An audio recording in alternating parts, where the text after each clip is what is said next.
جگر کا خون دے دے کر یہ بوٹے میں نے پالے ہیں۔ السلام علیکم ورحمۃ اللہ وبرکاتہ۔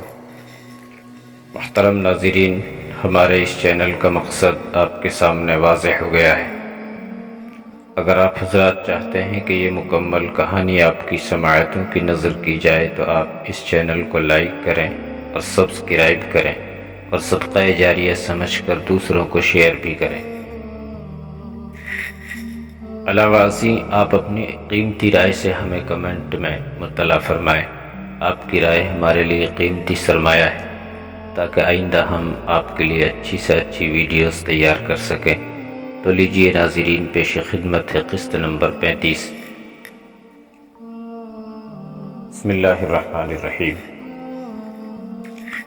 روتاس نے سپہ سالار ابو عبیدہ کے ساتھ ہاتھ ملایا اور ایک قدم پیچھے ہٹ کر رومی انداز سے سلوٹ کیا اور باہر چلا گیا۔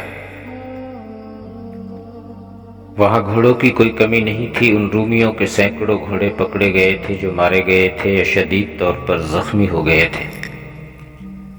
روتاس نے ایک اعلیٰ نسل کا نہایت تندرست گھوڑا پسند کیا جو اس کی اپنی ہی فوج کے کسی مرے ہوئے سوار کا تھا۔ وہ اس گھوڑے پر سوار ہوا اور ایک مجاہد اس کے ساتھ چلا گیا۔ حمص سے کچھ دور جا کر اسے اپنی فوج کی بکھری ہوئی لاشیں نظر آنے لگیں۔ وہ ان لاشوں کو دیکھتا اور اس احتیاط سے گھوڑے کو دائیں بائیں کرتا آگے بڑھتا گیا کہ گھوڑے کا پاؤں کسی لاش یا بے ہوش زخمی پر نہ آ جائے۔ تصور میں لایا جا سکتا ہے کہ اپنی فوج کی اتنی زیادہ خون میں نہائی ہوئی لاشیں دیکھ کر اس کے جذباتی کیفیت کیا ہوئی ہوگی۔ اس کا اندازہ اس سے ہوتا ہے کہ اس نے گھوڑا روک لیا اور اپنے ساتھ آنے والے مجاہد سے ہاتھ ملایا اور اشارے سے کہا کہ وہ اب واپس چلا جائے۔ اس نے گھوڑے کو ایڑ لگائی اور گھوڑا دوڑ پڑا۔ اب اس نے نہ دیکھا کہ گھوڑا لاشوں پر پاؤں رکھتا دوڑ رہا ہے یا لاشوں سے بچ بھی رہا ہے یا نہیں۔ سورج غروب ہو رہا تھا۔ روتاس کا رخ بزنطیہ کی طرف تھا۔ وہ جب میدان جنگ سے دور نکل گیا تو گھوڑے کی رفتار کم کر دی تاکہ یہ تھک نہ جائے۔ اس کی منزل ابھی خاصی دور تھی۔ اسے خیال آیا کہ وہ بزنطیہ جا رہا ہے، لیکن ہرقل یا اس کا کوئی جرنیل اس سے پوچھے گا کہ وہ اتنا عرصہ کہاں رہا ہے تو کیا جواب دے گا؟ وہ پہلے ہی اپنی فوج کی شکست سے دل برداشتہ تھا۔ صدمے کا بوجھ اس کے دل پر ایسا پڑا تھا کہ وہ کوئی صحیح فیصلہ نہ کر سکا۔ اسے خطرہ یہ محسوس ہونے لگا کہ اس کی صحت اور جسمانی حالت اتنی اچھی ہے کہ کوئی مانے گا ہی نہیں کہ وہ مسلمانوں کی قید سے رہا ہو کر آیا ہے۔ قیدی کے ساتھ کوئی ایسا اچھا سلوک نہیں کیا کرتا کہ اسے معزز مہمان سمجھا جائے۔ اس کے ساتھ ہی اسے اس جرم کا احساس پریشان کرنے لگا کہ اس نے مسلمانوں کے سپہ سالار کو راز کی باتیں بتا دی تھی۔ وہ ہرقل کو بھی جانتا تھا۔ ہرقل فرعون قسم کا بادشاہ تھا جو سزائے موت سے کم بات ہی نہیں کرتا تھا۔ روتاس تذبذب میں مبتلا ہو گیا اور اس کے ذہن میں ایک کشمکش شروع ہو گئی جو اذیت ناک ہوتی چلی گئی۔ اس نے اپنی جیب سے وہ سلیب نکالی جو اسے سپہ سالار ابو عبیدہ نے تحفے کے طور پر دی تھی۔ شام ابھی گہری نہیں ہوئی تھی، کچھ دور تک نظر کام کرتی تھی۔ اس نے سلیب پر مصلوب حضرت عیسیٰ علیہ السلام کا بت دیکھا۔ کہاں جاؤں؟ اس نے بت سے پوچھا۔ یسوع مسیح میری رہنمائی کریں، مجھے اس راستے پر ڈال دیں جو مجھے بھلائی اور روحانی اطمینان کی منزل تک پہنچا دے۔ اس نے بت کو آنکھوں سے لگایا، ہونٹوں سے لگایا، پھر جیب میں ڈال لیا اور گھوڑے کی لگام کو ہلکا سا جھٹکا دیا۔ گھوڑا چل پڑا، لیکن روتاس نے گھوڑے کا رخ دائیں طرف موڑ دیا۔ اس نے بزنطیہ کو ذہن سے نکال پھینکا تھا۔ اس نے کوئی واضح فیصلہ نہیں کیا تھا کہ آخر جائے گا کہاں۔ یہ فیصلہ کر لیا تھا کہ بزنطیہ نہیں جائے گا اور ہرقل کا سامنا نہیں کرے گا۔ روتاس ہرقل کی جاسوسی کے شعبے کا افسر تھا۔ شام کے چپے چپے سے اور مختلف علاقوں میں رہنے والے لوگوں سے اچھی طرح واقف تھا۔ اسے معلوم تھا کہ وہ جس طرف چل پڑا ہے ادھر عیسائی قبائل رہتے ہیں۔ سوچ سوچ کر وہ اس فیصلے پر پہنچا کہ کسی قبیلے میں جا پناہ لے گا اور پھر سوچے گا کہ وہ کیا کرے اور کہاں جائے۔ ادھر انتھونیس یوکلس اور اس کی ماں لیزا کو ساتھ لیے بڑی تیز رفتاری سے چلا جا رہا تھا۔ وہ اتنی دور نکل گئے کہ اب تعاقب کا کوئی خطرہ نہیں رہا تھا، پھر بھی وہ لوگ کہیں رک نہیں رہے تھے، حالانکہ رات گہری ہو گئی تھی اور ان کے گھوڑے ان کے بوجھ تلے دن بھر دوڑتے اور چلتے رہے تھے۔ راستے میں لیزا نے انتھونیس سے 3-4 مرتبہ پوچھا کہ آخر وہ انہیں کہاں لے جا رہا ہے۔ انتھونیس نے ہر بار یہی کہا تھا کہ آگے چل کر بتاؤں گا۔ رات گزرتی چلی جا رہی تھی اور اب وہ ہرے بھرے علاقے میں پہنچ گئے تھے جہاں سرسبز اونچی نیچی ٹیکریاں زیادہ تھیں۔ چاند اوپر آ رہا تھا۔ ایک موزوں جگہ دیکھ کر انتھونیس رک گیا اور گھوڑے سے اترا۔ اس نے بتایا کہ رات گزارنے کے لیے یہ جگہ ٹھیک ہے۔ انہوں نے چوتھے گھوڑے سے کھانے پینے کے سامان نکالا اور کھانے بیٹھ گئے۔ ہم اپنی جانیں تو بچا لائے ہیں۔ کھانے کے بعد لیزا نے کہا، اب ہمیں کہیں روپوش ہونا ہے۔ تم جانتے ہو انتھونیس، میں کسرائے ایران کے شاہی خاندان کی شہزادی تھی۔ میں ہرقل کے ہاں کسی اور مقصد کے لیے آئی تھی، لیکن ہو کچھ اور گیا۔ اب تو میں اپنے شاہی خاندان کی مجرم ہوں۔ اب تو میں وہاں بھی نہیں جا سکتی، مجھے عام لوگوں جیسی زندگی گزارنی پڑے گی۔ اور مجھے آپ اپنے ساتھ کیوں لے آئے ہیں؟ یوکلس نے کہا، میں تو قسطنطین کو قتل کرنا چاہتا تھا۔ میں شاید اپنے باپ ہرقل کو بھی قتل کر دیتا۔ آپ مجھے یہیں سے واپس جانے دیں۔ وہ بزدلوں اور فریب کاروں کی طرح مجھے قتل کروا رہے تھے۔ میں ان کے سامنے جا کر اور ان کی آنکھوں میں آنکھیں ڈال کر قتل کروں گا۔ اب کوئی ایسی ضرورت نہیں۔ انتھونیس نے کہا، اب ایک اور بادشاہی وجود میں آئے گی، میں اس کی بنیاد رکھوں گا۔ فارس اور روم کی بادشاہیاں ختم ہو چکی ہیں۔ اب زمین پر ایک اور بادشاہی نمودار ہوگی جو ایران کی نہیں اور نہ روم کی ہوگی۔ یہ صلیب اعظم کی بادشاہی ہوگی جو ساری دنیا پر پھیلے گی۔ ہرقل کے پاس صرف مصر رہ گیا ہے یا ارض روم۔ میں اسے مصر سے نکال کر ارض روم میں محدود کر دوں گا۔ انتھونیس، لیزا نے کہا، تم بہت تھک گئے ہو۔ تم پر یہ خوف بھی غالب ہے کہ پکڑے گئے تو ہرقل قتل کروا دے گا۔ سو جاؤ، آرام کرو، دماغ ٹھکانے آ جائے گا۔ تم بیداری میں خواب دیکھ رہے ہو۔ نہیں لیزا، انتھونیس نے کہا، میں تھکا ہوا بھی نہیں اور میں ڈرا ہوا بھی نہیں۔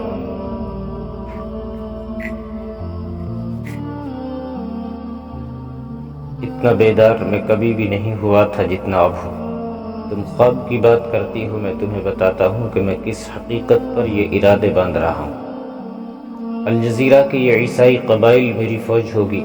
کیا تم نے دیکھا نہیں تھا کہ یہ لوگ کس طرح 30,000 کا لشکر ہرقل کے پاس لے کر پہنچ گئے تھے؟ اگر ہرقل ان پر اپنا اعتماد بٹھا دیتا تو 30,000 کا ایک اور لشکر آ سکتا تھا، لیکن ہرقل پر اور ہرقل کی فوج پر ان قبائلیوں کو بھروسہ نہیں تھا۔ یہ لوگ عیسائی ہیں اور مسلمانوں کے خلاف لڑنا چاہتے ہیں۔ میں انہیں جانتا ہوں، یہ لوگ اسلام کے آگے دیوار کھڑی کرنے کو بےتاب ہیں۔ میں انہیں اعتماد میں لوں گا، لیکن اب ہماری منزل کیا ہوگی؟ لیزا نے کہا۔ کیا یہ بھی کوئی پوچھنے والی بات ہے؟ انتھونیس نے کہا، اس ملک شام پر ہماری حکومت رہی ہے۔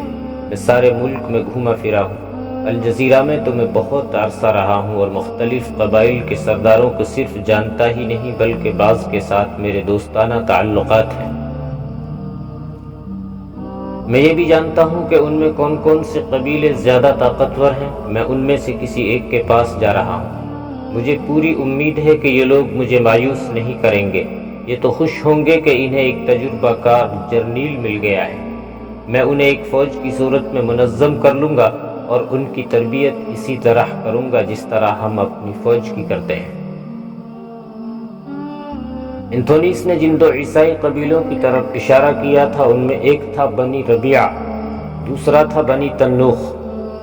تاریخ سے پتہ چلتا ہے کہ یہ دو قبیلے افرادی قوت اور مالی لحاظ سے بہت طاقتور تھے اور دیگر چھوٹے بڑے قبائل انہیں اپنا لیڈر مانتے تھے۔ امیر المؤمنین حضرت عمر رضی اللہ عنہ کو جب یہ اطلاع ملی کہ الجزیرہ کے عیسائی قبائل 30,000 لشکر کی صورت میں ہرقل کے پاس بزنطیہ پہنچ گئے ہیں، تو امیر المؤمنین نے پہلی بات کہی تھی کہ میں جانتا ہوں ان قبائل کی قیادت بنی ربیعہ اور بنی تنوخ کر رہے ہیں۔ امیر المؤمنین نے ایک حکم یہ دیا تھا کہ ان دونوں قبیلوں کی بستیوں کو تباہ و برباد کر دو تاکہ یہ آئندہ سر اٹھانے کے قابل نہ رہے، کیونکہ یہ دو قبیلے جنگ و جدل کے شوقین بھی تھے اور یہ ان کی روایت بھی تھی۔ ایسا طاقتور تیسرا قبیلہ بنو ایاد تھا۔ یہ قبیلہ بھی طاقتور تھا، لیکن اس قبیلے میں کچھ ایسے دانش مند بھی تھے جو حالات کے ساتھ سمجھوتا کر لیتے تھے اور اپنے مفاد کی خاطر جھک بھی جایا کرتے تھے۔ یہ تینوں قبیلے حلب کے گرد و نواح میں رہتے تھے اور دوسرے قبائل الجزیرہ میں پھیلے ہوئے تھے۔ یہ تھی ایک اور طاقت جو مسلمانوں کے خلاف اٹھنے والی تھی۔ یہ اس لیے خطرناک تھی کہ اس کا کسی کو علم ہی نہیں تھا اور ایسی خفیہ کہ اسے جاسوس بھی ابھرتا ہوا نہیں دیکھ سکتے تھے۔ تم جرنیل ہو انتھونیس، یقیناً مجھ سے زیادہ جانتے اور سمجھتے ہو، لیزا نے کہا، لیکن میں بھی کچھ جانتی ہوں۔ جن مسلمانوں کا مقابلہ اتنی طاقتور فوج نہیں کر سکی، ان کے مقابلے میں یہ غیر تربیت یافتہ قبائلی کیسے لڑ سکیں گے؟ یہ لوگ بغاوت کر سکتے ہیں، اور ہرقل نے انہیں مسلمانوں کے خلاف بغاوت کرنے کے لیے کہا بھی تھا۔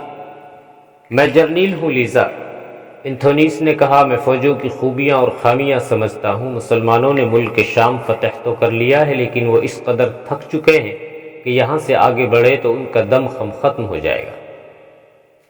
ان کے مقابلے میں قبائلی تازہ دم ہیں، ابھی تک وہ کہیں بھی نہیں لڑے۔ ذاتی بہادری اور لڑنے کا جذبہ کافی نہیں ہوتا، یہ اہلیت اور صلاحیت ان قبائلیوں میں ہے۔ انہیں ایک جرنیل کی ضرورت ہے اور میں ان کی یہ ضرورت پوری کر دوں گا۔ رومی جرنیل انتھونیس نے غلط نہیں کہا تھا کہ مسلمان تھک چکے ہیں، لیکن مسلمانوں کے امیر المؤمنین سپہ سالار اور دیگر سالار دماغی طور پر زندہ بیدار اور تر و تازہ تھے۔ وہ دشمن کی طرف سے بے خبر ہو کر آرام کرنے بیٹھ نہیں گئے تھے یا مال غنیمت لوٹنے میں نہیں لگ گئے تھے۔ امیر المؤمنین حضرت عمر رضی اللہ عنہ جب جابیہ سے مدینہ کو واپس چلے تھے تو یہ حکم آگے بھیج کر چلے تھے کہ جن سالاروں کو مختلف علاقے دیے گئے ہیں، ان علاقوں کی بستیوں پر اور چھوٹی بڑی قلعہ بندیوں پر حملے شروع کر دیں۔ یہ علاقے الجزیرہ کے عیسائی قبائل کے تھے۔ امیر المؤمنین نے سوچا تھا کہ ان قبائل کو ذرا سا بھی دم لینے دیا تو متحد ہو کر ایک لشکر بن جائیں گے۔ ایک بار تو وہ رومیوں کے پاس جا کر بھی واپس آ گئے تھے، لیکن رومی انہیں ایک بار پھر اپنے مفاد کے لیے استعمال کر سکتے تھے۔ یہ تمام علاقے مسلمانوں نے فتح کر لیے تھے، لیکن کچھ چھوٹے بڑے قلعے اور بستیاں ایسی تھیں جہاں مجاہدین کی نفری بہت ہی کم تھی۔ وہ اس لیے کہ ابھی زیادہ سے زیادہ نفری کی ضرورت حمص کے میدان جنگ میں تھی۔ اس کا نتیجہ یہ ہوا کہ بعض علاقوں میں عیسائی قبائل نے بغاوت کر دی اور مسلمانوں کا قبضہ تسلیم کرنے سے انکار کر دیا۔ پہلی بغاوت کی اطلاع ایک قلعہ بند شہر رقہ سے آئی۔ وہاں مجاہدین کی نفری بہت ہی تھوڑی تھی، زیادہ نفری کی ضرورت ہی محسوس نہیں کی گئی تھی۔ یہ مجاہدین دراصل انتظامیہ کے اہلکار تھے جنہیں وہاں جزیہ اور دیگر محصولات وصول کرنے کے لیے رکھا گیا تھا۔ وہاں کے لوگوں نے جزیہ اور محصولات دینے سے انکار کر دیا اور ان مسلمان اہلکاروں کو ایک جگہ بند کر کے بے بس کر دیا۔ معلوم نہیں وہ کوئی مجاہد تھا جو کسی طرح ان عیسائیوں سے بچ کر نکل آیا، یا ان چند ایک عیسائیوں میں سے کوئی تھا جنہیں مسلمانوں نے اپنے جاسوس بنا لیا تھا۔ ان میں سے کسی نے وہاں سے نکل کر پیچھے اطلاع دی کہ رقہ میں بغاوت ہو گئی ہے۔ یہ علاقہ ایک سالار سہیل بن عدی کی ذمہ داری میں تھا۔ انہیں اطلاع ملی تو وہ اپنے لشکر کے ساتھ فوراً رقہ کی طرف کوچ کر گئے۔ رقہ پہنچے تو دیکھا کہ یہ تو اچھا خاصا مضبوط قلعہ ہے جس کے تمام دروازے بند ہو چکے ہیں۔ عیسائی دیواروں کے اوپر کھڑے مسلمانوں کو للکار رہے تھے۔ ان کے پاس کمانیں تھیں جن میں تیر ڈال کر وہ دفاع کے لیے تیار تھے۔ بعض کے ہاتھوں میں پھینکنے والی چھوٹی برچیاں تھیں۔ قلعے کا دفاع مضبوط نظر آ رہا تھا۔ سالار سہیل بن عدی نے اعلان کروایا کہ فوراً ہتھیار ڈال دو اور قلعے کے دروازے کھول دو۔ اگر ہم نے لڑ کر قلعہ فتح کیا تو سب کو غلام بنا کر عرب بھیج دیا جائے گا۔ اس اعلان میں یہ بھی کہا گیا کہ جنہوں نے ہرقل جیسی طاقتور شاہی فوج کو مار بھگایا ہے، ان کے سامنے تم لوگ ایک دن بھی نہیں ٹھہر سکو گے۔ دروازے کھول کر اطاعت قبول کرو گے تو تمہارے ساتھ وہی سلوک کیا جائے گا جو ہم لوگ ہر مفتوحہ جگہ کے لوگوں کے ساتھ کرتے ہیں۔ تمہارے جان و مال اور عزت کی حفاظت ہم کریں گے۔ ہمت ہے تو آگے بڑھو اور دروازے خود کھول لو۔ رومی اس لیے بھاگ گئے ہیں کہ یہ علاقہ ان کا نہیں، ہمارا ہے۔ یہ علاقہ تمہارا بھی نہیں، ہم تمہیں بھی یہاں سے بھگا دیں گے۔ مسلمانوں کے اعلان کے جواب میں ایسی ہی للکار سنائی دی اور عیسائی قہقہے لگانے لگے۔ انہیں اپنی طاقت پر بھروسہ تھا۔ معلوم ہوا کہ 3-4 قبیلے اس قلعے میں اکٹھے ہو گئے تھے۔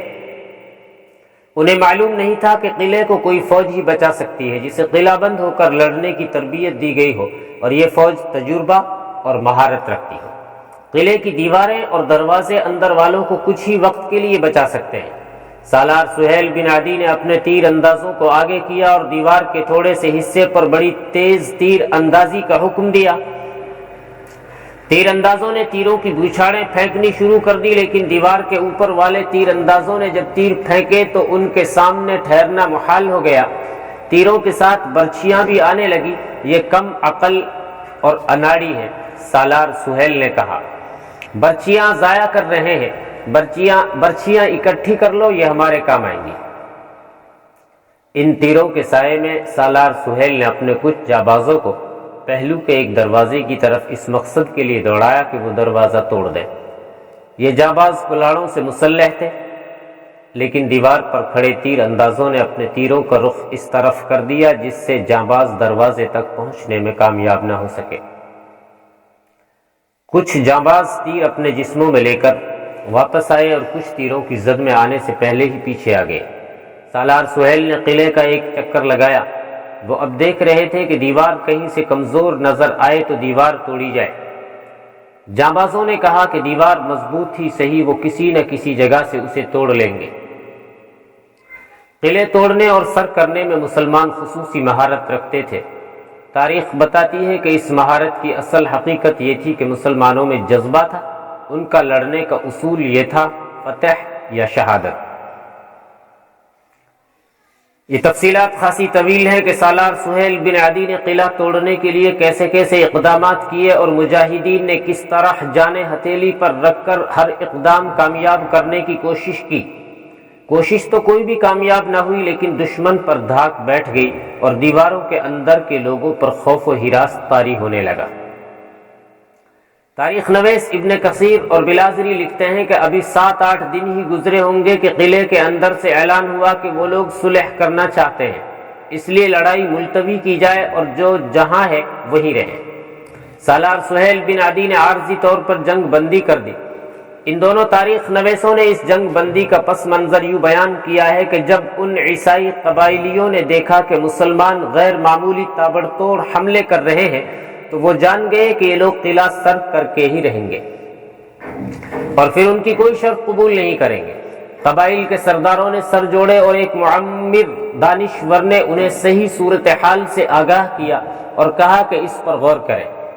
تم جنگجو بھی ہو سکتے ہو، بہادر بھی، اس بزرگ دانشور نے کہا، لیکن یہ تو سوچو کہ تم کس کی لڑائی لڑ رہے ہو۔ یہ عرب، عجم اور روم کی جنگ ہے۔ ہم عربی بھی نہیں، عجمی بھی نہیں اور ہم رومی بھی نہیں۔ یہ مسلمان اس جرم کی سزا دے رہے ہیں کہ ہم لوگ رومیوں کی مدد کو چل پڑے تھے۔ میں نے اس وقت بھی کہا تھا کہ پرائی لڑائی لڑنے نہ جاؤ، فائدہ کچھ نہیں ہوگا اور تباہی جو رومیوں کی ہوگی اس میں سے تمہیں بھی حصہ مل جائے گا۔ آج ہم لوگ تباہی کا حصہ وصول کر رہے ہیں۔ میرا مشورہ یہ ہے کہ مسلمانوں کے ساتھ صلح کر لو اور مجھے یقین ہے کہ مسلمان تمہیں عزت اور تکریم دیں گے۔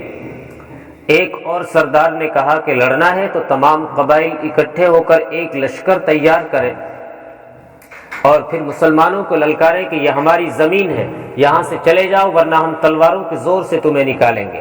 سب سردار متفق ہو گئے۔